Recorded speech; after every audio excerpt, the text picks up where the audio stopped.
देखो, एलॉय को हम हिंदी में क्या बोलते हैं? मिश्र धातु।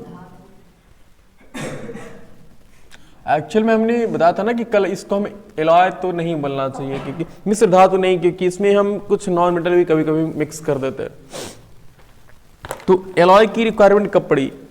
जानते हो, जितने मेटल्स होते हैं ना, सबकी एक तरह से कहे तो मेलिएबल की प्रॉपर्टी, डक्टाइल की प्रॉपर्टी, रेजिस्टेंस ऑफ कोरोजन, उसकी पावर क्या हो, उसकी स्ट्रेंथ क्या हो, उसकी हार्डनेस क्या है, इस सभी चीज़ों को थोड़ा सा हम इंक्रीज करने के लिए उनकी ये करो तो उनकी जो हार्डनेस होती है ना, उनकी जो हार्डनेस हो, वो सॉफ्टनेस है, उन सबको दूर करने के लिए कहीं ना कहीं हमें अगर उससे ज़्यादा हार्ड चीज़ें चाहिए तो हम फिर मतलब एक्सपेरिमेंट में ऐसा देखा गया कि हम कई मेटल्स को मिला सकते हैं। अगर हम दो मेटल्स को मिला देंगे तो जो एक नया सब्सटेंस बन के आ रहा है वो कुछ उससे ज़्यादा स्ट्रांग होगा। तो इसी वजह से देखा गया कि हाँ, मेटल की कुछ मतलब एलॉय की रिक्वायरमेंट है।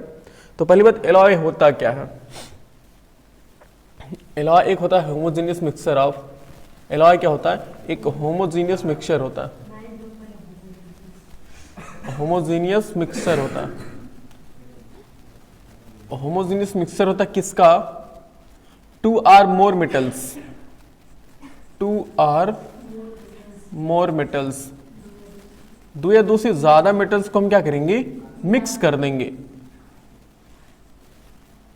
और नॉन मेटल, और लेकिन जो नॉन मेटल हम मिक्स करते हैं ना, बहुत कम मात्रा में यूज करते हैं। आर पार्शियल अमाउंट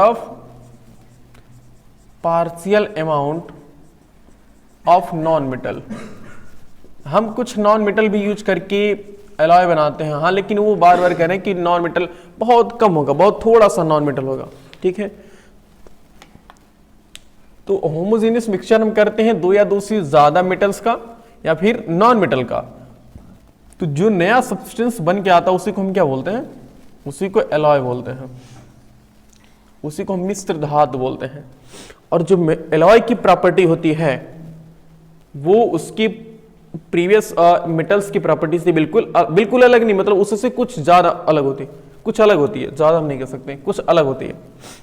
जैसे कि अभी हम बात कर लेते हैं, देखो पहले नंबर पे बात कर लेते हैं ना प्योर आयरन की। तो अगर हम बात करें प्योर आयरन, तो प्योर आयरन कैसा होता है? प्योर आयरन बहुत ज्यादा सॉफ्ट होता है। कैसा होता है? सॉफ्ट होता है, और not much hard, not much hard, कि हार्ड तो होता है लेकिन इतना ज्यादा हार्ड नहीं होता। जो आयरन एकदम प्योर, अगर हम आयरन की बात करें तो प्योर आयरन बिल्कुल बहुत ज्यादा सॉफ्ट होता है, बहुत ज्यादा सॉफ्ट नहीं, मतलब सॉफ्ट होता है, और नॉट मच हार्ड, और ज्यादा हार्ड नहीं होता है। और इसी तरीके से हम बात कर लें ना गोल्ड की, प्योर गोल्ड, तो प्योर गोल्ड को एक कैरेट के फॉर्म में मेजर किया जाता है, तो प्योर गोल्ड हम बोलते हैं 24 कैरेट्स का होता है। लेकिन अगर हम प्योर गोल्ड से ज्वेलरी बनाना स्टार्ट कर लें तो ज्वेलरी मतलब इतनी आसानी से नहीं बन पाएगी, क्योंकि प्योर गोल्ड बहुत ज़्यादा सॉफ्ट होता है, उसकी हार्डनेस उतने ज़्यादा नहीं होती है, समझ पा रहे हो? तो प्योर गोल्ड की हार्डनेस ज़्यादा नहीं होती है। अगर हमें ज्वेलरी बनानी है तो उसकी प्योर गोल्ड को थोड़ा सा कुछ ना कुछ मिक्स करना पड़ेगा।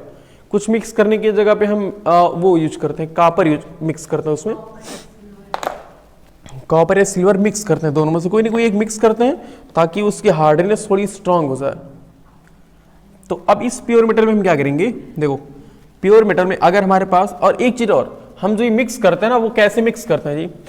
मिक्स करने का रूल यह है कि इसको नहीं लिखते हैं,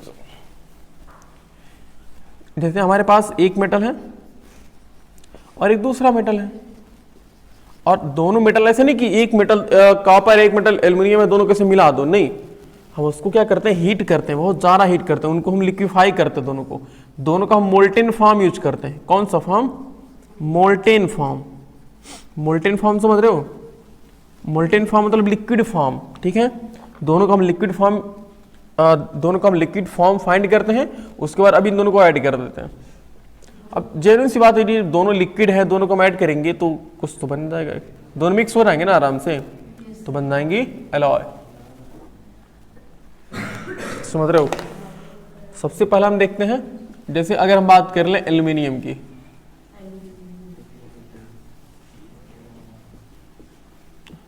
एल्यूमिनियम, सिंबल एल होता है, एल्यूमिनियम। अगर देखा रहा तो जो प्योर एल्यूमिनियम होता है वो प्योर एल्यूमिनियम का वेट बहुत हल्का होता, मतलब वेट बहुत हल्का होता है, यानी कि उसको बोलते हैं लाइट वेट।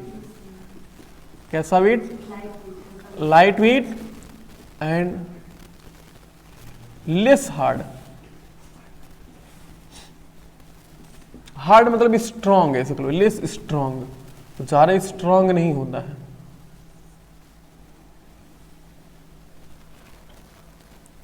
अब अगर इसी एल्यूमिनियम में हम क्या मिला दें, याद करो, कल हमने बताया था, इसी एल्यूमिनियम में हम क्या मिला दें, कल याद करो, हमने एक ट्रिक बताया था ना, CM²। तो C से क्या है, C से क्या है बताओ कोई?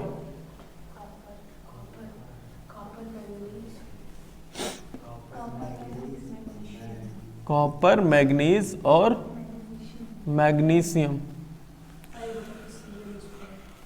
तो अगर हम इसी एल्युमिनियम में क्या मिक्स कर देते हैं, इसी एल्युमिनियम में हम मिक्स कर दें कॉपर, मैग्नीज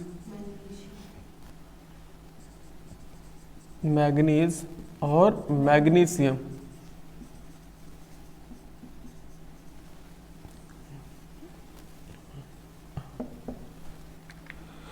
ओके, तब जो हमारा एक नया सब्सटेंस बनता है वो उसको हम क्या बोलने लग जाते हैं, ड्यूरालुमीन। क्या बोलते हैं उसे? ड्यूरालुमीन बोलते हैं, ड्यूरालुमीन बोलते हैं, एक या फिर ड्यूरालियम बोलते हैं, या और एक और नाम से इसे पुकारते हैं ड्यूरालियम। ड्यूरालुमीन बोलो या फिर ड्यूरालियम बोलो। और अब ये जो नया सब्सटेंस बना है ड्यूरालुमीन या फिर ड्यूरालियम, जो एक नया सब्सटेंस बना है, ये बहुत ज़्यादा हल्का होता है, बिल्कुल लाइट वेट और मच स्ट्रॉन्ग, और इतना ज़्यादा स्ट्रॉन्ग होता है कि इसका यूज हम बहुत एक कास्टली प्रोजेक्ट में यूज करते हैं। कास्टली प्रोजेक्ट मतलब जैसे कि एयरक्राफ्ट में यूज करते हैं, सैटेलाइट में यूज करते हैं, ATC। एयरक्राफ्ट हो गया, सैटेलाइट हो गया, बाकी जो अब एयरक्राफ्ट में जब यूज करते हैं तो प्लेन में भी तो हम यूज करेंगे, जो नॉर्मल प्लेन होते हैं उसमें भी यूज करते हैं।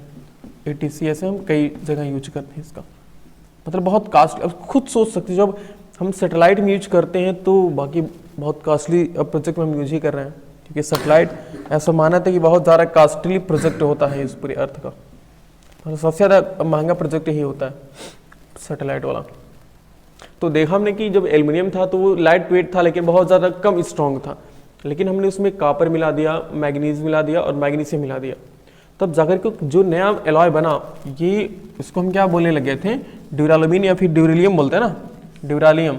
और ये जो नया एलॉय बना हमारे पास, इस एलॉय की प्रॉपर्टी तो बिल्कुल अलग थी, बिल्कुल अलग मतलब इससे ज़्यादा चौंकाने वाली थी कि ये बहुत हल्का तो हो ही गया, साथ में हल्का तो अभी भी है, लेकिन ये मच स्ट्रांग, बहुत ज़्यादा स्ट्रांग हो गया, जिसका हम करने लगे एयरक्राफ्ट, सैटेलाइट, क्योंकि ये बहुत हल्के में चाहिए ना, इनका वेट, भाई हमें ग्रेविटी को कैंसिल करके ऊपर जाना होता है, तो कहीं ना कहीं हमें इनका वेट कैसे चाहिए, बहुत हल्का चाहिए, इस वजह से हमें इसका यूज करिए। अब लोहे की एयरक्राफ्ट बना दो तो उड़ ही नहीं पाएगी बढ़िया से।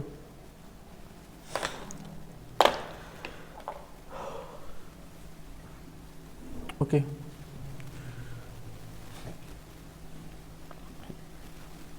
और अगर इसी एल्युमिनियम में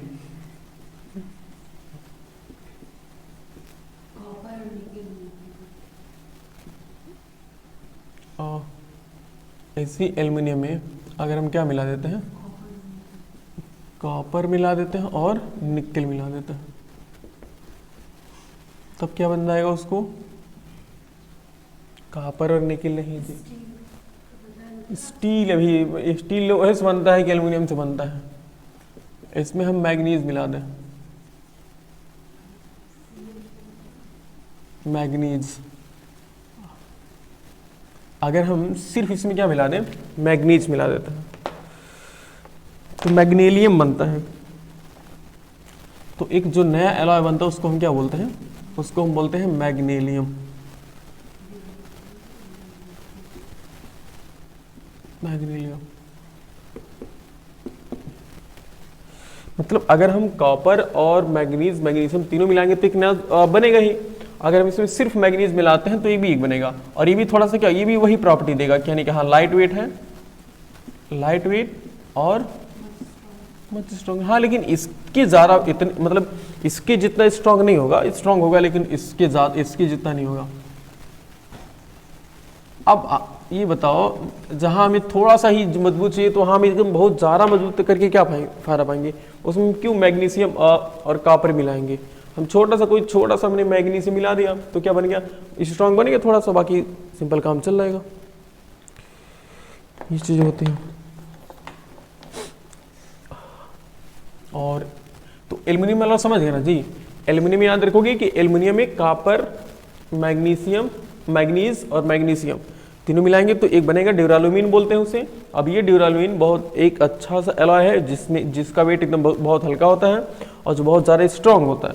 और इसका यूज हम कहाँ करते हैं, जनरली एयरक्राफ्ट में, सैटेलाइट में, प्लेन्स में, इत्यादि जगहों पर करते हैं। ठीक है। और बाकी इसी एल्युमिनियम में अगर हम सिर्फ मैग्नीज मिलाएंगे तो ये बना लेगा, मैग्नीलियम बना लेगा, जिसका वेट बहुत हल्का है और ये स्ट्रॉन्ग ज़्यादा है। उसके बाद हम आते हैं आयरन पे। प्योर आयरन की पहले बात कर लें। अगर हम प्योर आयरन की बात कर लेते हैं, ठीक है, प्योर आयरन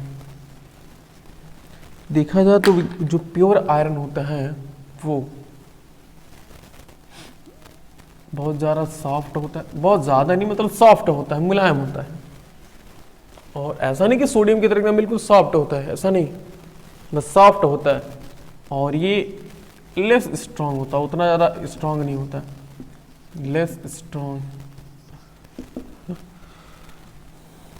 लेकिन अगर इसी प्योर मेटल में, इसी प्योर आयरन में हम मिक्स कर देते हैं कार्बन, क्या मिक्स कर देते हैं, बहुत हल्का सा कार्बन, नियर अबाउट 0.5% से 1.5% तक, इतना परसेंट कार्बन अगर हम मिक्स कर दें इसमें से, अब सोच सकते हो यानी कि 100 किलो 100 kg आयरन में सिर्फ 1 kg कार्बन मिलाना है, ऐसा बहुत कम मिलाते हैं, 1% मिलाता है। यानी कि जहाँ इस आयरन के जहाँ पर आयरन के 100 मालिक्यूल्स होंगे वहाँ पर कार्बन के कितने मालिक्यूल्स होंगे, सिर्फ नियर अबाउट 1 या 1.5 2 होंगे, ऐसे कुछ होगा। ओके, तो आयरन, अगर हमने आयरन में मिला दिया कार्बन तो वो जो नया सब्सटेंस बनता है इसको हम क्या बोलते हैं, इसको हम बोलते हैं स्टील।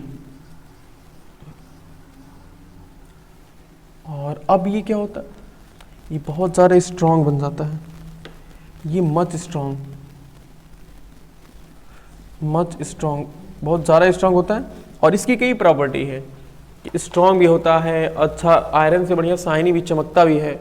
और लिख भी देता है कि ये मच स्ट्रॉन्ग हो गया, शाइनी होता है,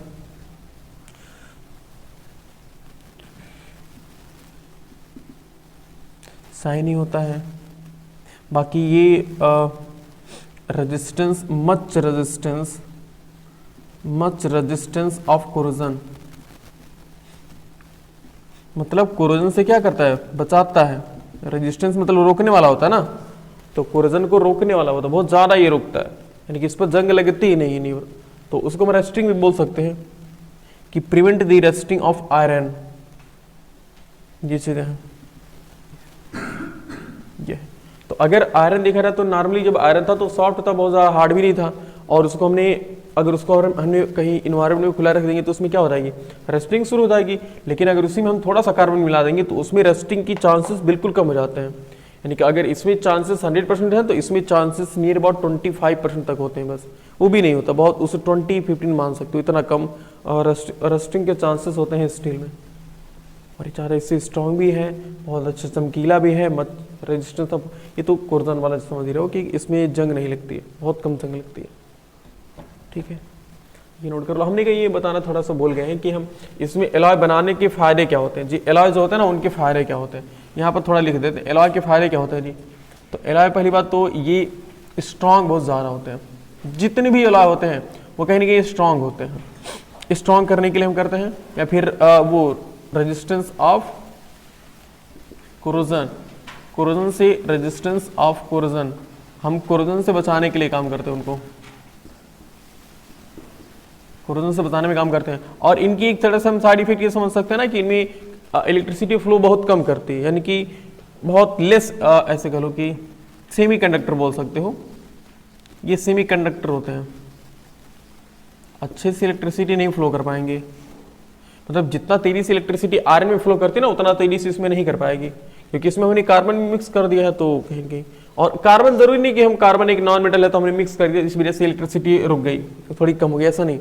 हम इसमें भी देखेंगे तो ये वाला जो एयरक्राफ्ट वाला है, इसमें ड्यूरालुमिन वाले में भी, इसमें भी देखा गया तो एल्यूमिनियम से कम इसमें प्रॉपर्टी मिलती है इलेक्ट्रिसिटी फ्लो करवाने की। तो इसमें सेमीकंडक्टर की प्रॉपर्टी हम कह सकते हैं कि सेमीकंडक्टर की प्रॉपर्टी आ जाती है।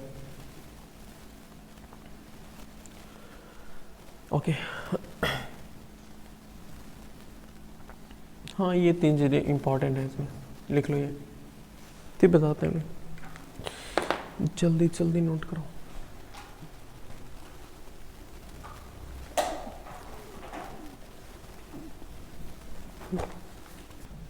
देखो उसके बाद ना एक एलॉय होता है, ये कौन सा, हमने कितने एलॉय बताएंगे टोटल, 1 2 3 बताएंगे ना, 3। ये 4th वाला एलॉय समझो एक ब्रास होता है। क्या होता है? ब्रास, जिसे हम हिंदी भाषा में क्या बोलते हैं? पीतल। क्या क्या?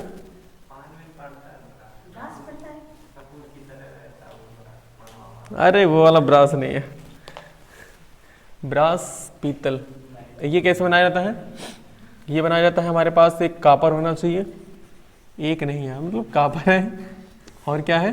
जिंक। कापर को हम सी से डिनोट करते हैं ना, और plus zinc, ZINC, zinc. Z होता ना, हाँ। लेकिन इन सब का रेशियो थोड़ा फिक्स किया रहता है, ऐसा नहीं कि आप चाहे इतना जिंक और चाहे इतना कापर मिला दो फिर कहो कि हम ब्रास बना के दिखा देंगे, नहीं। यह है कापर नियर अबाउट होना चाहिए 80% तक, 80% कापर और 20% क्या होना चाहिए? जिंक होना चाहिए। आप इन दोनों को मिला देंगे तो क्या बन जाएगा? ब्रास।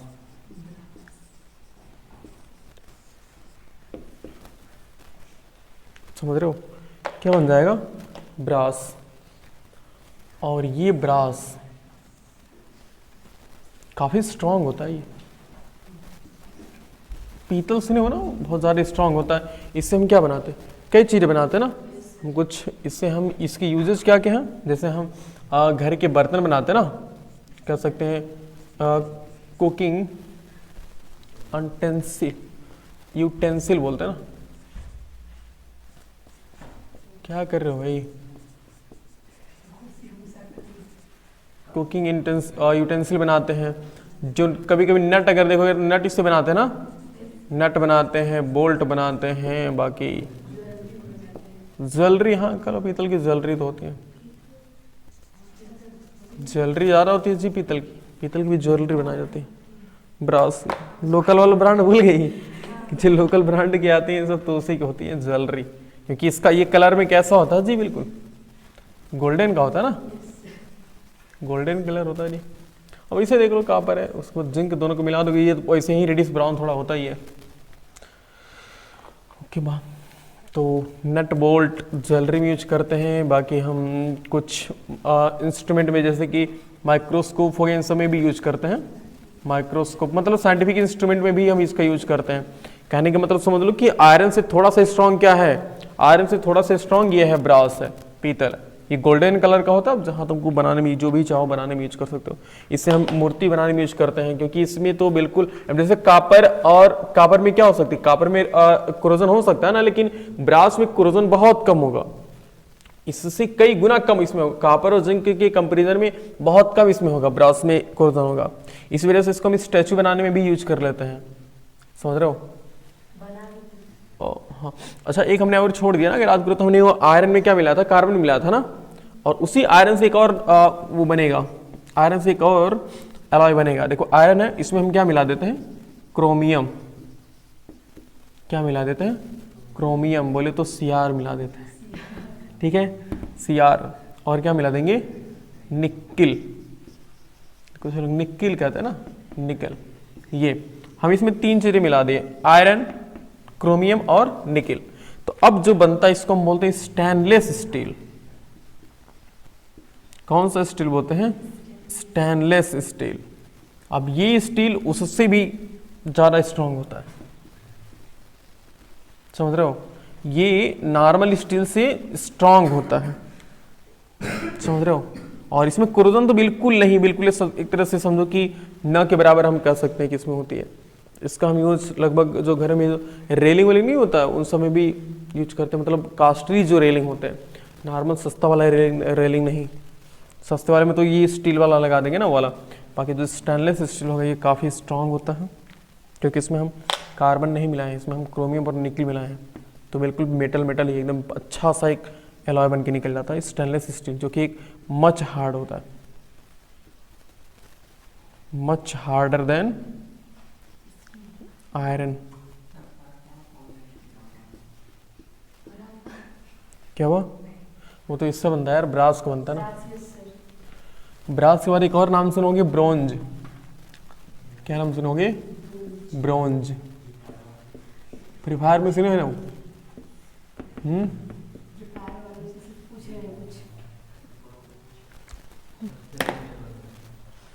बोलो फ्री फायर वालों सुने हो ब्रोंज। ब्रोंज में होता है कापर। ब्रोंज कैसे बनता है, कापर और टीन दोनों को मिला दो, क्या बन जाएगा, ब्रोंज बन जाएगा, जिसमें कापर नियर अबाउट 90% होना चाहिए। तो जब ये 90% है तो ये ऑटोमेटिक कितना परसेंट हो जाएगा, 10%। तो कॉपर 90% और 10% क्या, टीन, दोनों को मिलाने से ब्रोंज बन जाएगा। और ये भी थोड़ा सा उसी कलर का होता है, रेड कलर का ही होता है। तो ये मतलब थोड़ा सा और इससे, जैसे गोल्डन स्टील, ये कहाँ गया ब्रास, ब्रास थोड़ा गोल्डन होता है ना, इससे और अच्छा गोल्डन होता है। तो ये थोड़ा सा कॉस्टली पड़ता है, इसलिए हम जो नहीं जब जीतते हो कोई चीज़ तो मेडल ला कर देते हैं, तो मेडल जो होता है वो भी इसी चीज़ का बनाया जाता है। मेडल, बाकी जो स्टैचूज हैं वो सब इसी चीज़ से बनाए जाते हैं, छोटे बड़े जो भी स्टैचू हैं वो इसी चीज़ से बनाए जाते हैं। तो इसे मेडल बनाए जाते हैं, स्टैचू बनाए जाते हैं। वो एक दिखा हुआ गोल्ड मेडल, मतलब मेडल का एक्चुअल तो मतलब ये है कि हाँ, मतलब सम्मानित किया जाता है, हाँ गोल्ड मेडल नहीं कहना जरूरी। लेकिन जो रियल वाले होते हैं वो जो अंतर्राष्ट्रीय लेवल में होते हैं तो उनका वो रियल गोल्ड, हाँ वो तो रियल गोल्ड का है।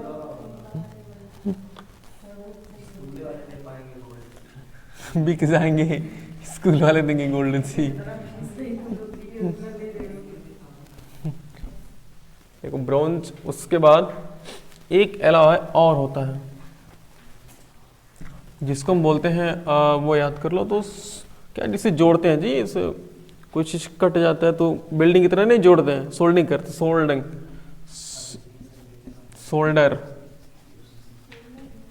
सोल्डर, हाँ सोल्डर एक होता है जो नहीं, जिस पे हीट करके जी हाँ वायर को अटैच कराते हैं तो वो सोल्डिंग करते हैं।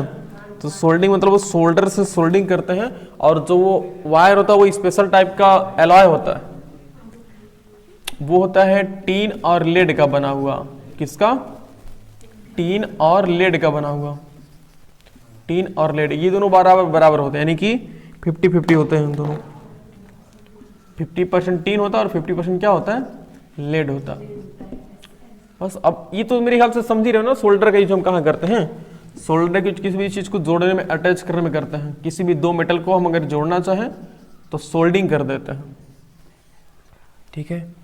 एक आयरन मेटल ये है या फिर दूसरा आयरन मेटल ये है, दोनों को हमें जोड़ना है तो हम इसके बीच में क्या करा देंगे, सोल्डिंग कर देंगे। सोल्डिंग क्यों कर पाते हैं? क्योंकि इसकी जो मेल्टिंग पॉइंट होती है बहुत कम हो जाती है। हाँ, उसकी बिल्डिंग मतलब इसकी मेल्टिंग पॉइंट क्या होती है? अभी हमने बोला ना, अभी बताने अभी प्रॉपर्टी बता रहे हैं कि एलॉय की प्रॉपर्टी क्या होती है। नियर अबाउट 5 प्रॉपर्टी होती है अच्छे। तो मेरे ख्याल से लिख ही लेना चाहिए कहीं पे, यहाँ तो है ना। प्रॉपर्टी ऑफ हो नहीं पाएगा, ये नोट कर लो बस, इसके बाद खत्म है जी। हमें बस इनके बारे हम सबको एक साथ लेकर के रिवीजन कर देंगे, थोड़ा सा याद हो जाएगा तुम्हें। एक और होता है जी, एक बार ये तुम्हारे याद आ गया, अमलगम। क्या होता है? अमलगम। अमलगम देखो, अमलगम ये होता है ना कि अमलगम मतलब मरकरी समझना। क्या? मरकरी। मरकरी, अब मरकरी में तुम जो चाहो उसको मिला दो, अमलगम बन जाएगा। अगर मरकरी में तुमने सोडियम मिला दिया तो क्या बन गया? इसका नाम हो जाता है सोडियम अमलगम हो जाता है। मरकरी में हमने क्या मिला दिया? बस अमलगम होता है कि उसमें मरकरी मिला होना चाहिए। अगर मरकरी मिला है, उसके बाद जो भी चीज मिलाओगे, सोडियम अगर मिला दिए तो क्या बन जाएगा? इसका नाम ये रहेगा सोडियम अमलगम हो जाता है। हाँ, सोडियम अमलगम, ठीक है ना। आप अलग अलग चीज मिला सकते हैं इसमें, ठीक है। तो इसे हम अमलगम बोलते हैं। मतलब ये समझना कि जहां भी अमलगम आए समझ लो कि उसमें मरकरी है। मरकरी इसमें एक तरह से हम कह लें तो वो उसको क्या बोलते हैं, सोल्यूशन के कितने पार्ट होते हैं? 2। सॉल्वेंट। हाँ, तो अगर अमलगम है तो समझ लो कि सॉल्वेंट के फॉर्म में क्या है? सॉल्वेंट के फॉर्म में मरकरी है, बाकी सॉल्यूट के फॉर्म में अलग अलग मेटल्स, अलग अलग एलिमेंट हो सकते हैं। लेकिन अगर अमलगम है तो मरकरी उसमें सॉल्वेंट के फॉर्म में रहेगी, मतलब उसकी क्वांटिटी ज्यादा रहेगी, बाकी इन सबकी क्वांटिटी कम रहेगी। सोडियम हो गया, जैसे भी सोडियम आपने मिक्स कर दिया, आयरन मिक्स कर दिया, कॉपर मिक्स कर दिया तो कॉपर अमलगम बन गया, ठीक है। नोट कीजिए।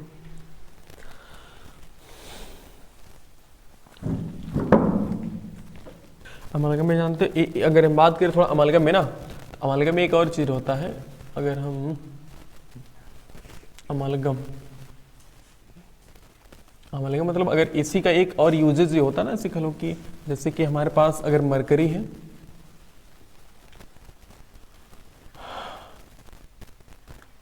मरकरी है और इसी में आप मिला दिए वो एक होता है, वो भी को याद रखिए, एक होता है टीन और एक होता है जिंक, और एक होता है कॉपर।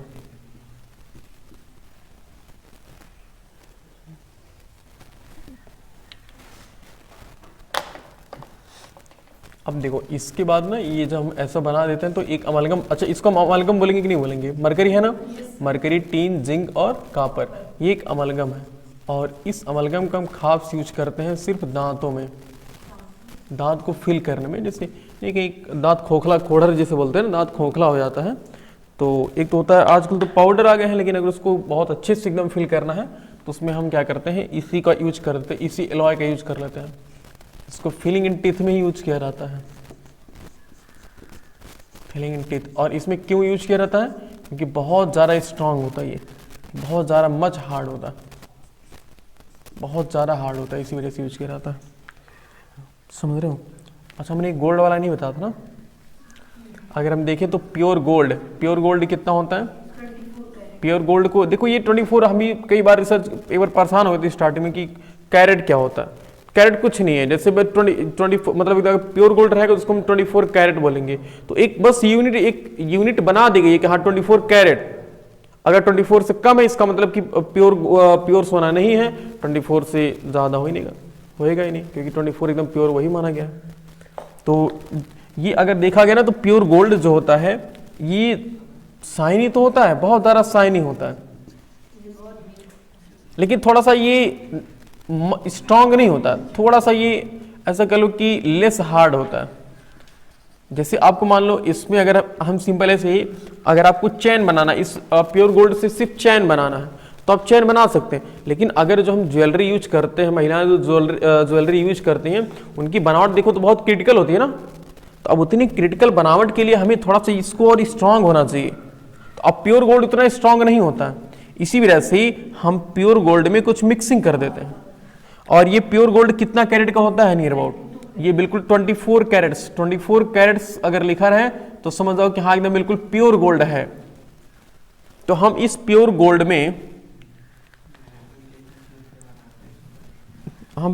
में थोड़ा सा मिला देंगे, या तो फिर कॉपर मिला देंगे,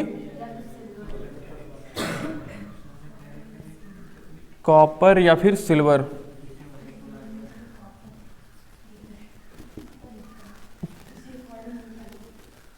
क्या हुआ?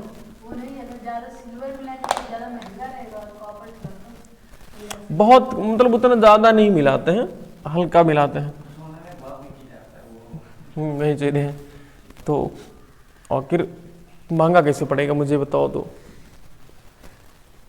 जब गोल्ड में तुम सिल्वर मिलाओगे तो महंगा पड़ेगा जी।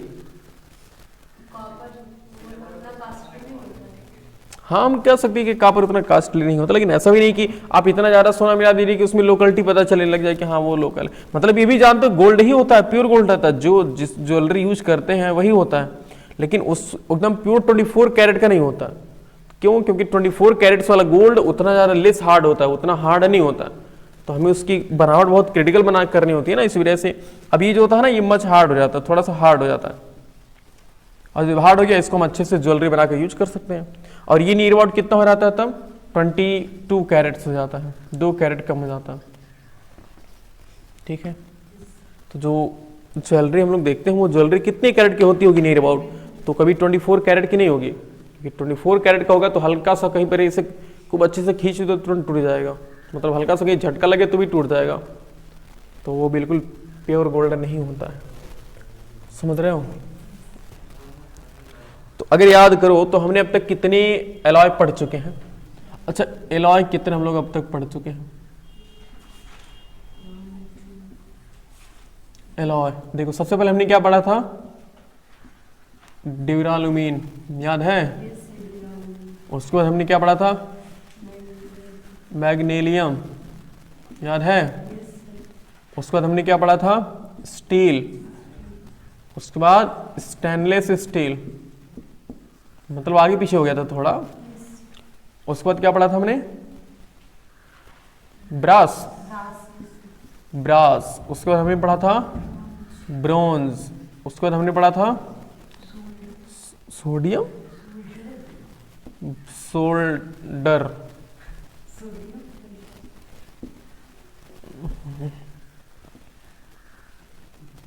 सोल्डर। उसके बाद हमने पढ़ा है अमालगम। और उसके बाद हमने अभी पढ़ा है कि गोल्ड वाला ना, एक गोल्ड हालांकि नहीं है, मतलब गोल्ड प्लस कुछ है जो भी। तो इतने हमने पढ़े हैं। तो टोटल कितने होंगे जी? 1 2 3 4 5 6 7 8 9। अब अगर याद करो तो ड्यूरालुमीन किससे बनता है? एल्यूमिनियम से, प्लस किससे बनता है? कॉपर, मैग्नीशियम और मैग्नीज। ओके, ये बहुत ज़्यादा हार्ड होता है ना। और मैग्नीशियम किससे बनता है? सिर्फ और सिर्फ एल्यूमिनियम और मैग्नीज। मैग्नीशियम नहीं, मैग्नीज। स्टील किससे बनता है? Fe प्लस सी, कार्बन। स्टेनलेस स्टील किससे बनता है? आयरन, क्रोमियम और निकिल। ब्रास किससे बनता है? ब्रास बनता है कॉपर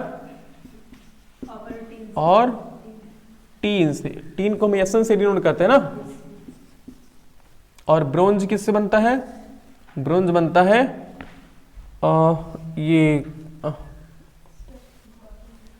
क्या? अरे हाँ, याद आ गया मुझे भी, ये जिंक है ना, और ये कॉपर और टीन है। और सोल्डर किससे बनता है? टीन और लेड से, यानी एसएन और प्लस पीबी। पीबी लेड होता है ना। अमालगम यानी कि Hg प्लस कुछ भी मिला दो, Hg प्लस Na मिला दो, या फिर अभी हमने जो बनाया है वो क्या हुआ? हाँ, Hg मिला दो, और क्या है? टीन यानी कि Sn है, और क्या है? Zi है, Zn है, और Cu है। तो ये भी मिला दो तो भी अमालगम बन गया ना।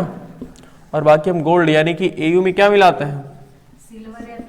Au में या फिर Ag मिलाते हैं, या फिर Au में हम Cu मिलाते हैं। ठीक है, इतने तरह के एलॉय बनते हैं, हमने सबके बारे में पूरा पढ़ा है।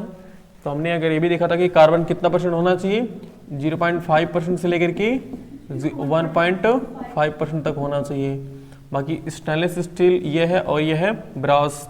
ब्रास में कितना कापर होना चाहिए, कापर 80% होना चाहिए और जिंक कितना होना चाहिए 20%, Zn है।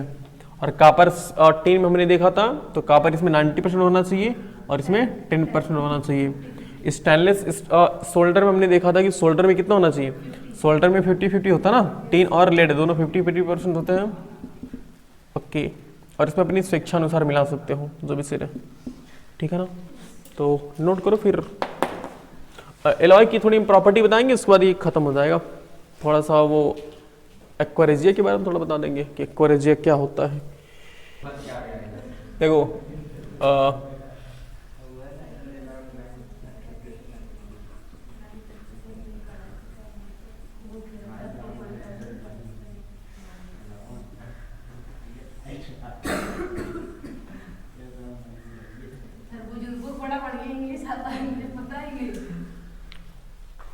देखो प्रॉपर्टी ऑफ एलॉय, अच्छा सोचो हमने जो एलॉय पढ़ा था इन सब की प्रॉपर्टी कितनी होती है। पहले तो इन ये सब क्या होते हैं, हम इनके बारे में सिंपल कह सकते हैं कि much harder than constituent metal. बोलो सही है, much harder than constituent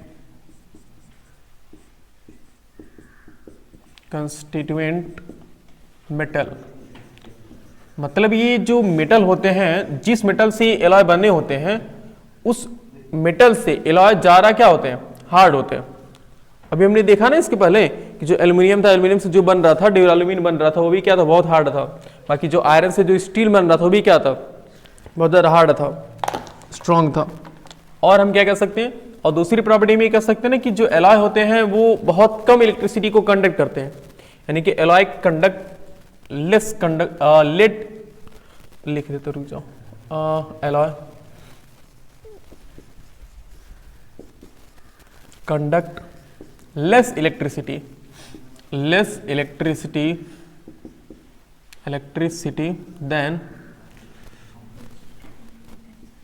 then constituent metal. हो सकता है पूछ ले कि बताइए एलॉय की प्रॉपर्टी क्या होती है, कंस्टिट्यूएंट मेटल, सही है। और हम क्या कर सकते हैं, हमने इसके पहले देखा कि मेटल में, आयरन में एक जंग लग रही थी लेकिन स्टील में जंग नहीं लग रही थी। एल्यूमिनियम में जंग लगती है, क्रोजन होता है एल्यूमिनियम का, लेकिन एल्यूमिनियम से बने एलॉय में क्रोजन नहीं होता। यानी कि हम कह सकते हैं कि alloy are much resistance of corrosion. ये कोरोजन का क्या होते हैं, बहुत मतलब छरड़ की बहुत अच्छे से, बहुत ज्यादा ये रेजिस्टेंस करते हैं, रोकते हैं, कोरोजन को बहुत ज्यादा रोकते हैं। और हम क्या सोच सकते हैं, सोचो जरा। और ये क्या होती है, लाइट वेट के होते हैं ना। ओके, यानी कि हम कह सकते हैं कि एलॉय, ऐसा नहीं कि हम एलॉय में कोई और चीज, मतलब मेटल में हम कोई और मेटल मिला करके एलॉय बना दे तो उसका वजन बहुत बढ़ जाएगा, ऐसा कुछ नहीं है। तो एलॉय आर नॉर्मल वेट कह लो, normal weight as constituent, normal weight as constituent metal, ये हम कह सकते हैं। और एक कोई और चीज सोचो तो जो मेटल और एलॉय में कुछ अलग था, हाँ इसकी थोड़ी प्रॉपर्टी अलग होती थी ना, यानी कि alloy have some different property than constituent metal. यानी कि कह सकते हैं alloy have some different property of its constituent metal।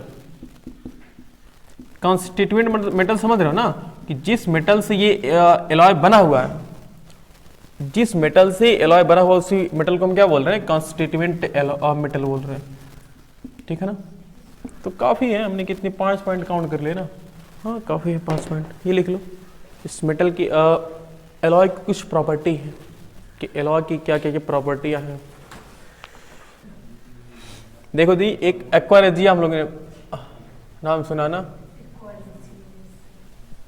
इक्वा नहीं अक्वा ना, AQUA, एक्वा रेजिया। इसे इंग्लिश हिंदी में बोलते हैं अम्लराज। क्या बोलते हैं? अम्लराज बोलते हैं। हाँ ऐसा कह लो कि एसिड का किंग है, ऐसे समझ कर सकते हो, एसिड किंग कह सकते हो। तो इसके अगर हम डिफिनीशन लिखना चाहें ना तो हम कह सकते हैं कि N aqua regia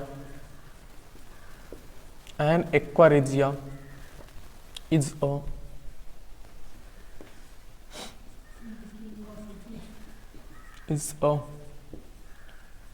freshly prepared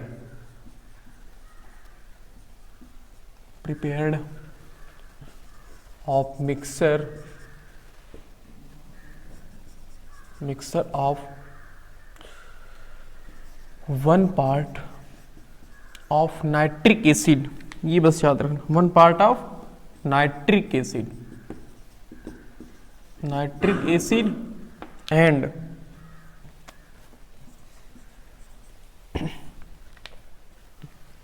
3 part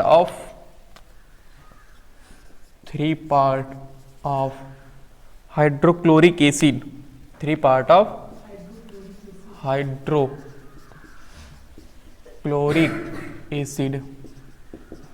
बस ये एक्वा एक मिक्सचर है, किसका? एक फ्रेशली प्रिपेयर्ड मिक्सचर, मतलब एक खूब अच्छा सा साफ सुथरा, मतलब कि उसमें सिर्फ नाइट्रिक एसिड और हाइड्रोक्लोरिक एसिड ही मिलना चाहिए। और कितना? 1 पार्ट नाइट्रिक एसिड और 3 पार्ट क्या? HCl यानी कि हाइड्रोक्लोरिक एसिड। यानी कि हम कह लें तो HNO3। भाई नाइट्रिक एसिड क्या होता है? HNO3 तो होता है, और H2 हाइड्रोक्लोरिक एसिड क्या होता है? HCl। इन दोनों का रेशियो कितना होगा? 1:3 का रेशियो होगा। ठीक है, मतलब अगर आप 1 ग्राम HNO3 डाल रहे हैं तो 3 ग्राम क्या डालेंगे? HCl डालेंगे। तो इस तरह से जो मिक्सचर बनेगा उस मिक्सचर को हम बोलते हैं एक्वा रेजिया। और ये हमने देखो एक चीज 1 पार्ट ऑफ, ये मेन चीज तो भूल गए, कंसंट्रेटेड है ये 1 पार्ट ऑफ कंसंट्रेटेड नाइट्रोजन, ये तो बिल्कुल मेन पार्ट ही में छोड़ दी। 1 पार्ट ऑफ कंसंट्रेटेड, पानी बिल्कुल नहीं होना चाहिए। 1 part of concentrated nitric acid and 3 part of concentrated hydrochloric acid and 3 part of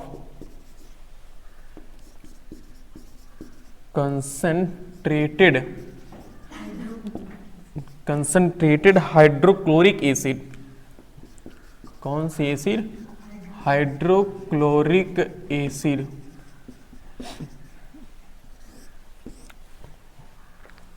देखो ये क्या होना चाहिए? एक्वा रेजिया क्या है? एक्वा रेजिया एक फ्रेशली प्रिपेयर्ड है, मतलब एकदम बिल्कुल उसमें कोई भी वाटर के मॉलिक्यूल्स कुछ नहीं होना चाहिए। वो भी किसका? वो एक part of concentrated nitric acid और 3 part of concentrated hydrochloric acid. मतलब एक ऐसा मिक्सर जिसमें 1:3 का रेशियो होना चाहिए HNO3 का और HCl का, हाइड्रोक्लोरिक एसिड का। यानी कि आपके पास अगर 1 मॉलिक्यूल्स ऑफ HNO3 है तो कितना मॉलिक्यूल्स होना चाहिए? 3 मॉलिक्यूल्स ऑफ HCl होना चाहिए। अब इन दोनों को मिलाने के बाद जो मिक्सचर बनता है इसी को हम क्या बोलते हैं? इसी को हम एक्वा रेजिया बोलते हैं। एक्वा रेजिया बोलते हैं। अब ये मान लो आपने किसी फ्लास्क में रखा हुआ है एक्वा रेजिया, और ये एक्वा रेजिया इतना ज्यादा स्ट्रांग होता है, तुम इस बात से सोच लो कि ये सबसे स्ट्रॉन्गेस्ट मेटल जो कि हम मानते हैं गोल्ड है, प्लेटिनम है। ये गोल्ड और प्लेटिनम को भी बिल्कुल वहीं अपने मिक्स कर लेता, मिला लेता। आपने 10 ग्राम सोना डाला एक्वा रेजिया के अंदर, सोना गायब हो जाएगा, सोना उसके अंदर मिक्स हो जाएगा, इतना ज्यादा स्ट्रांग होता है। क्या कुर्सी? खुद सोच लो भाई कि जब सोना डालने पर सोना नहीं निकल रहा है तो कुर्सी को आगे से अंगुली डालोगे तुरंत पता नहीं चलेगा कहाँ गया। फ्लास्क में, इस फ्लास्क में रखा है, उससे नहीं रिएक्ट करता है। ऐसा नहीं कि जिसमें तुम ईंटा पाथर कुछ भी डालो सब गल जाएगा, ऐसा नहीं है। मेटल चीजें, मेटालिक चीजें क्या होंगी, तुरंत इसमें मेल्ट हो जाएंगी, तुरंत पिघल जाएंगी। और ये हॉट मतलब गर्म नहीं होता उतना कि ज्यादा बहुत ज्यादा हॉट है, कुछ नहीं, बस ये ऐसा मिक्सचर बन जाता है किसका, ये अगर एक्वा रेजिया है तो आपने अगर इसके अंदर एक्वा रेजिया है, आपने इसके अंदर अगर प्लेटिनम और गोल्ड जैसी मेटल को अगर इसके अंदर, जब प्लेटिनम गोल्ड है तो बाकी आयरन, कापर, सिल्वर, एल्युमिनियम में सब कुछ भी डाल दो, तुरंत क्या करेगा, इसको मेल्ट कर देगा, इसके अंदर अपने अंदर समाहित कर लेगा, बिल्कुल पता ही नहीं चलेगा वो कि चीजें कहाँ गई। यानी कि हम कह सकते हैं कि स्ट्रॉन्गेस्ट मेटल प्लेटिनम, जो कि बहुत अच्छा मेटल, स्ट्रॉन्ग मेटल माना जाता है। Strongest metal like gold, platinum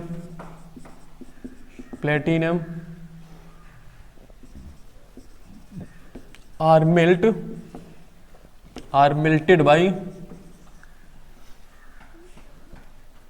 melted